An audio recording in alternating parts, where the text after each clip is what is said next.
पुण्यात्माओं परमात्मा कहते हैं सतगुरु संगत छोड़ के अर्चे लाख वर्ष जप कीन इंद्रिय कर्म ना मोक्ष होए, ना तो कोई कर्म कटे और ना ही मुक्ति होए, फिर काल के अधीन। पुण्यात्माओं हमें यहाँ से 21 ब्रह्मांड काल के और सात संग ब्रह्मांड इस परब्रह्म के, इनको पार करके जाना है। और जब यहाँ से भक्ति युक्त प्राणी चलता है, यदि उसके साथ सतगुरु नहीं है, वो नहीं जा सकता 10 कदम भी। रास्ते में पता नहीं कितने कितने बखेड़े हैं। ये काल का बहुत भयंकर जाल है। हमने उन्हीं रास्तों से जाना होता है जैसे हम शरीर में ही हमारे कमल बने हुए हैं। इन कमलों में से हम चलेंगे तो सबसे पहले गणेश जी का लोक आवेगा, और गणेश जी के लोक में हम जाएंगे, गुरु जी साथ होंगे, तो वहाँ आपका अकाउंट क्लियर करा के आपको फिर आगे ले चलेंगे।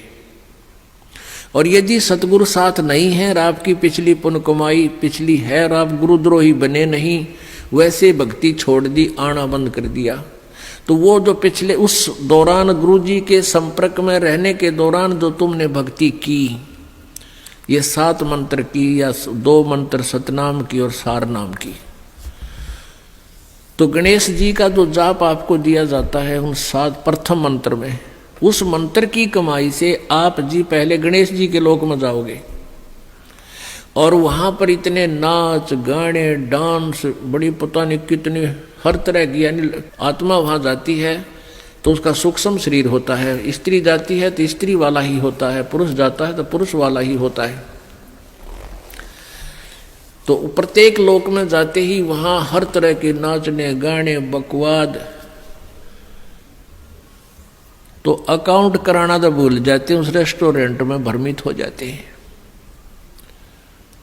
और फिर वहां उनको गण बना दिया जाता है, उन्हीं की पुण्य कमाई से वहां वो ठाठ करते हैं और सारी बकवाद करते हैं, नाचने गाने डांस, कोई काम में कोई ना, जैसे रेस्टोरेंट में चले गए वहां अपनी पूंजी खर्च होती है, वहां कुछ भी बकवाद देखो और खाओ सुनो, तो वो पूंजी नष्ट होते ही वहां से बाहर निकाल देंगे। फिर विष्णु के लोक में, विष्णु जी के लोक में जो आपने मंत्र जाप कर रखा है उसकी कमाई समाप्त होती है। फिर शिव के लोक में वो कमाई खत्म होती ही फिर दुर्गा के लोक में, फिर वो कमाई खत्म होते ही फिर आपका जो सतनाम का प्रथम और द्वितीय मंत्र है, प्रथम मंत्र जो ओम नाम है वो ब्रह्म का, फिर ब्रह्म लोक में, और दूसरा जो तत्व मंत्र है उसके लिए इस काल ने अपने एक ब्रह्मांड में ब्रह्मलोक में ही अलग से नकली सतलोक अलखलोक अगमलोक नामी लोक की रचना रच रखी है।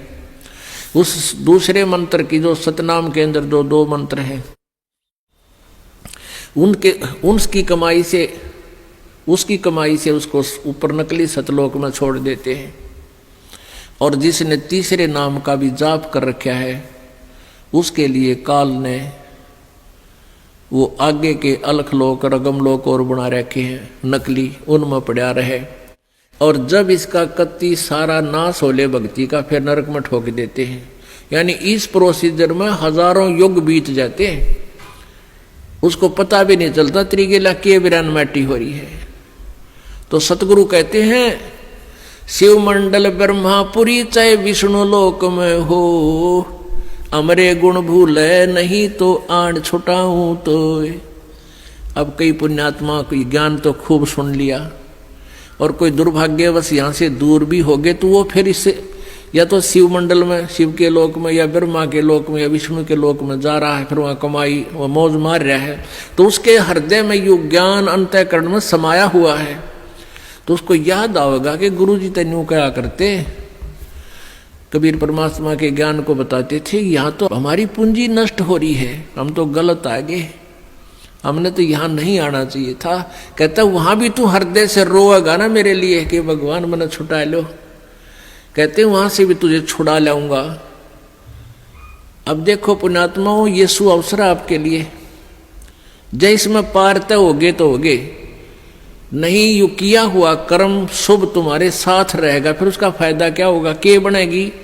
परमात्मा कहते हैं शिव मंडल ब्रह्मापुरी चाहे विष्णु लोक में हो और हमारे गुण बोला नहीं तो वहां भी आण छुटाऊं तो ही। मान ली आप चले गए गुरु जी से, यहां से विमुख हो गए और आप चले गए विष्णु जी के लोक में, और वहां आपको याद आ गई, ओहो रही हम तो गलत आ गए भगवान, या तो बहुत गलत आ गया, हमारी पूंजी नाश होगी।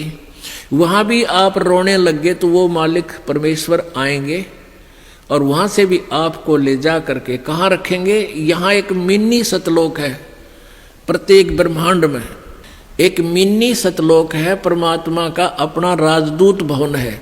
जैसा प्रत्येक देश में प्रत्येक देश का एक राजदूत भवन होता है, ऐसा परमेश्वर का एक स्थान है। तो उन आत्माओं को जिनकी पूंजी व्यर्थ ना होने दी, जिन याद आ गई, उनको वहां से लेकर वहां रख देंगे अपने मिनी सतलोक में और बीज रूप में। और वहां परमात्मा के लोक में, मिनी सतलोक में परमेश्वर की तरफ से सब आपको सुविधाएं आहार मिलेंगे, उससे आपकी पूंजी नष्ट नहीं होगी। उस वापस फिर उस पूंजी के आधार से आपको फिर पटकेगा परमात्मा सतयुग में। सतयुग में आप हजारों लाखों वर्ष तक जियोगे, लेकिन साधना गलत करोगे, क्योंकि आप नीचे आने के बाद भगवान की कति नहीं मानते और जैसा भी काल ने भ्रमित कर रखा है वही साधना पर लगे रहोगे। लेकिन वो सुविधाएं, वो सुख आपको होंगे पूर्व जन्म की कमाई से, भक्ति से। और आप सोच रहे होगे कि मैं जो भक्ति कर रहा हूं, ये साधना कर रहा हूं, मुझे इसी से सुख है। इस प्रकार सतयुग त्रेता द्वापर में आप अपने पुण्यों का नाश कर लोगे, कभी राजा बनोगे, कभी पृथ्वीपति बनोगे, कभी स्वर्ग में जाओगे हैं, और फिर आप कलयुग में होगे। और कलयुग में आपका